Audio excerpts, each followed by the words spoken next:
Aquel amanecer tenía el color del hierro oxidado. El aire era denso, frío, cargado de un silencio que pesaba más que los gritos. Desde las torres de la ciudad se veía la plaza repleta. Rostros anónimos, ojos encendidos, almas divididas entre el fervor y el miedo.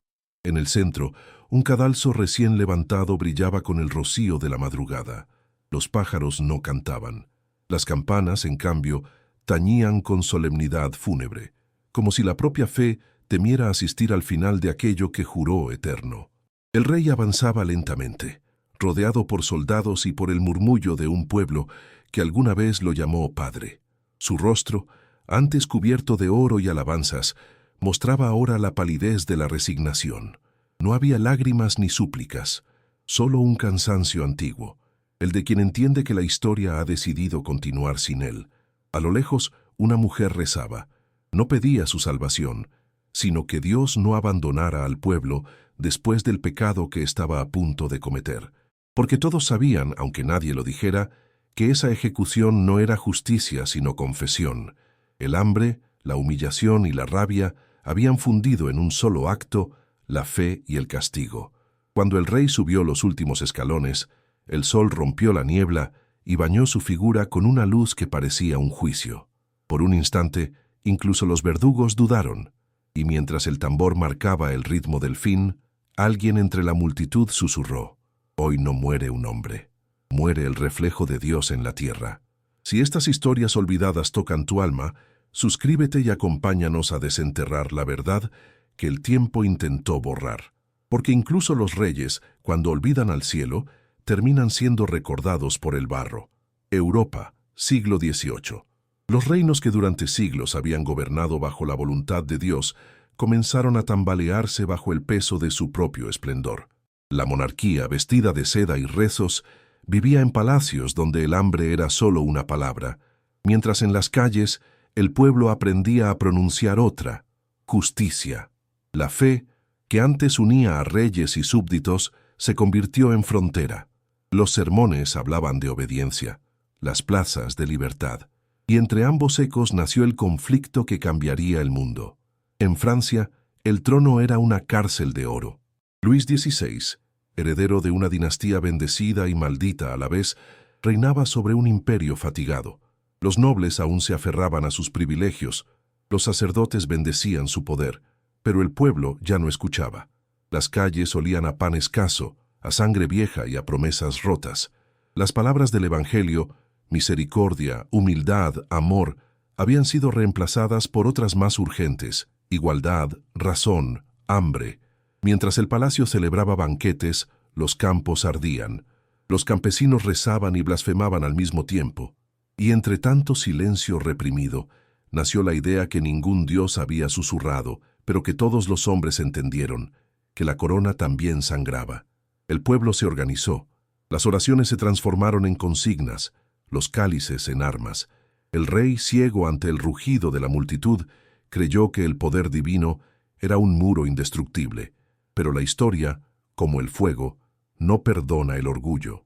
Así comenzó la revolución, que no solo derribó un trono, sino la fe en la eternidad del poder, porque aquel siglo no fue el del fin de un rey, sino el del nacimiento del hombre, que se atrevió a mirar al cielo y decir: «No somos tus súbditos, somos tus iguales». Las calles de París eran un organismo vivo, una herida abierta que respiraba furia. El hambre se había vuelto costumbre, y la fe un recuerdo. Los templos estaban vacíos, los mercados llenos de sombras. En las tabernas, los hombres hablaban en voz baja de un nuevo evangelio, el de la justicia escrita con sangre. Decían que Dios se había ido, que ahora el pueblo debía ocupar su lugar.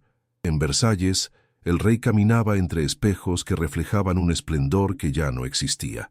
A su alrededor, los ministros le mentían, los nobles reían, y la reina, bella y distante, seguía creyendo que el amor del pueblo era eterno. Pero el eco de los cánticos revolucionarios ya subía desde los campos como un rezo invertido. Pan, libertad, redención. Palabras que sonaban como oraciones, pero estaban hechas de rabia.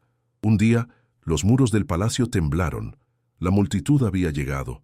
Eran miles, hombres, mujeres, niños con antorchas y crucifijos. Algunos llevaban Biblias, otros piedras. Todos llevaban fe, no en Dios, sino en la idea de que el cielo debía bajar a la tierra. El ejército dudó. Los cañones callaron y el miedo, por primera vez, se inclinó ante el pueblo. El rey intentó hablar desde el balcón, pero sus palabras se perdieron entre el rugido de la multitud. En ese instante comprendió que su voz ya no significaba nada. El silencio de los siglos se había roto. Esa noche, los relojes dejaron de marcar la hora y el amanecer siguiente no trajo oración, sino juramento. El trono ha caído. La historia tiene nuevo altar. Y así, entre el sonido de las campanas y los gritos del pueblo, comenzó la marcha hacia el cadalso, el camino donde la corona encontraría su última misa. El amanecer del 21 de enero de 1793 llegó con un frío que cortaba la piel. En la Plaza de la Revolución, el aire olía a hierro, a miedo y a redención. Miles de personas se congregaron frente al cadalso, un mar de rostros tensos, iluminado por la pálida luz del invierno. Algunos rezaban, otros sonreían, todos esperaban. En el centro la guillotina brillaba como un altar. El rey, vestido de gris, caminó con paso firme. No llevaba corona, solo una serenidad que nadie supo interpretar. Algunos vieron en sus ojos culpa, otros una fe intacta. Cuando subió los peldaños, el silencio fue absoluto. En aquel instante, hasta los enemigos sintieron el peso del acto. La historia contenía el aliento. Antes de colocar su cabeza bajo la hoja, el rey pidió hablar. Su voz fue clara, pero el viento la llevó. Dijo que moría inocente, que perdonaba a sus verdugos y que su sangre no caería sobre Francia, sino sobre el alma de todos los hombres que confundieron justicia con venganza. Nadie respondió. El tambor retumbó 3 veces. El filo descendió, y la multitud rugió como un océano desatado. Pero entre el clamor hubo un instante de silencio, el mismo que precede a una oración. Algunos dijeron que el cielo se oscureció, otros que un cuervo cruzó la plaza en el momento exacto. El verdugo levantó la cabeza y gritó: «Así muere un tirano». Pero en las calles muchos murmuraron lo contrario. Así muere el último reflejo de Dios en la tierra. Las campanas repicaron y París respiró aliviada. Sin embargo, en el eco de aquel sonido ya se escondía otra voz, la de la culpa, esperando su turno. Porque cuando un pueblo mata a su rey, no celebra una victoria, inicia una penitencia. Después de la ejecución, la sangre del rey fue lavada con vino y la madera del cadalso quemada, como si borrar las huellas pudiera borrar también la memoria. Pero el alma del pueblo no halló descanso. En las tabernas se reía con nerviosismo, en los templos se rezaba sin fe. Los revolucionarios hablaban de libertad, pero en sus ojos ya habitaba el cansancio. Habían matado a su opresor, y sin embargo seguían sintiendo el peso de la servidumbre, solo que ahora era la conciencia quien los encadenaba. Algunos comenzaron a soñar con el rey. Lo veían caminando por los pasillos de palacio, sin cabeza, sosteniendo en las manos una corona invisible. No los acusaba, los miraba con compasión. «Me disteis la muerte que merecí», decía, «pero ahora debéis vivir con ella». Las pesadillas se propagaron como enfermedad. Incluso los soldados que habían custodiado el cadalso confesaron oír voces cuando el viento soplaba desde el norte. Los nuevos líderes, temerosos del arrepentimiento, prohibieron hablar del rey, pronunciar su nombre, rezar por su alma. Pero el silencio solo alimentó el mito. En los conventos, las monjas encendían velas escondidas por las noches, rezando por el alma del monarca y por la salvación del pueblo que lo había traicionado. En las aldeas, algunos campesinos decían que la lluvia no volvía a caer igual desde su muerte, que el cielo lloraba despacio, como en duelo. El pueblo había ganado su libertad, pero había perdido su inocencia. La revolución, que nació como promesa, se transformó en penitencia, y entre la multitud que celebraba y la minoría que rezaba, Europa comprendió su nueva condena. El poder podía cambiar de manos, pero la culpa seguiría perteneciendo a todos. Pasaron los años, y la plaza donde el rey fue ejecutado se transformó en un lugar de tránsito, donde la gente caminaba sin mirar el suelo que aún guardaba el eco del crimen. Pero algunos afirmaban que, en las noches de niebla, la guillotina volvía a aparecer, envuelta en un resplandor tenue, y que una figura sin rostro se detenía junto a ella, mirando al cielo, como esperando una absolución que nunca llegaba. Una madrugada, un guardia de la ciudad juró haber visto una luz azul emanando del antiguo cadalso.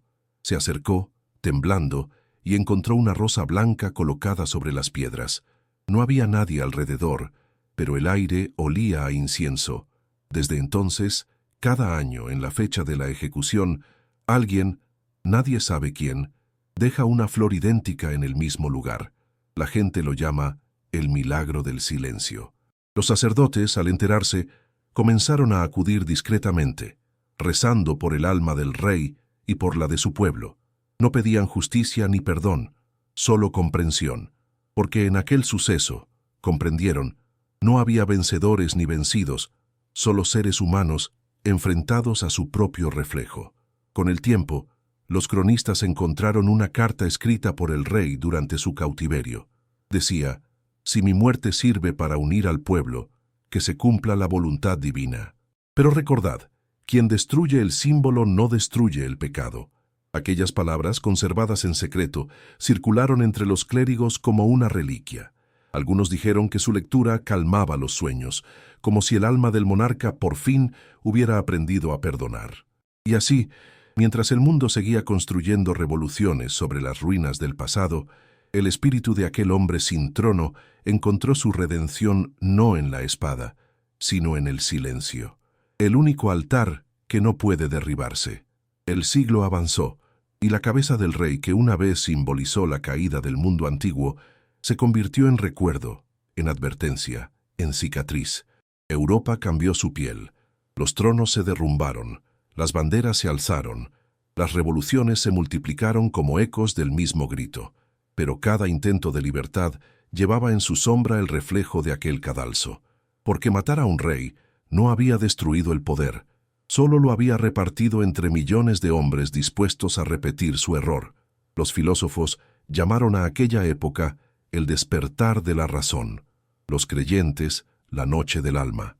En los templos vacíos, los crucifijos observaban en silencio cómo los hombres reemplazaban la fe por leyes, la misericordia por justicia, el alma por ideales. La guillotina, instrumento del pueblo, se transformó en nuevo altar, y su filo, en la lengua con la que Europa aprendería a rezar. Sin embargo, entre tanta sangre y palabras, algo sobrevivió. En los rincones donde el poder no llegaba, aún se encendían velas en memoria del rey, no por devoción, sino por compasión. Porque con él también había muerto una parte de todos, la inocencia de creer que la violencia podía purificar. Con el paso del tiempo, las generaciones comenzaron a entender. Los libros de historia lo narraron como tirano o mártir, pero el pueblo, en su sabiduría silenciosa, lo recordó como espejo. Un espejo que mostraba el precio de la soberbia, tanto en la corona como en la multitud. Y así, bajo los cimientos de las nuevas repúblicas, siguió latiendo una verdad antigua, que la justicia sin perdón es solo otro nombre del infierno, y que la libertad, cuando se olvida del alma, termina pareciéndose demasiado al poder que juró destruir. El lugar donde cayó el rey sigue siendo hoy una plaza bulliciosa, llena de turistas y vendedores, pero el suelo, bajo sus adoquines, guarda la huella del pasado. Nadie la ve, pero todos la sienten, porque la historia no se borra, se disfraza. Allí donde el pueblo gritó libertad, aún resuena, entre el ruido de los coches y las voces modernas, el eco de un tambor marcando el fin de una era. Los reyes ya no gobiernan el mundo, pero los hombres siguen coronando ídolos nuevos. Poder, dinero, orgullo. Cambian los nombres, no la naturaleza. Y cada vez que el pueblo levanta una voz para destruir, sin saber qué construir después, el espíritu del monarca ejecutado parece volver, recordando que la justicia sin alma se convierte en venganza y la libertad sin compasión en tiranía. Europa despertó aquel día, pero lo hizo entre lágrimas, y desde entonces no volvió a dormir igual. Aprendió que el poder no es eterno, que la fe puede morir de soberbia, y que incluso el pueblo, cuando actúa sin piedad, puede convertirse en el mismo verdugo al que juró destruir. Si esta historia ha tocado tu espíritu, compártela para que no muera en el silencio. porque recordar no es justificar, sino comprender que el nombre del rey y del pueblo que lo mató permanezcan unidos en la memoria, no por culpa, sino por enseñanza. Porque en el fondo, todo hombre lleva dentro un trono y una espada, y el destino de la humanidad depende de cuál decida alzar.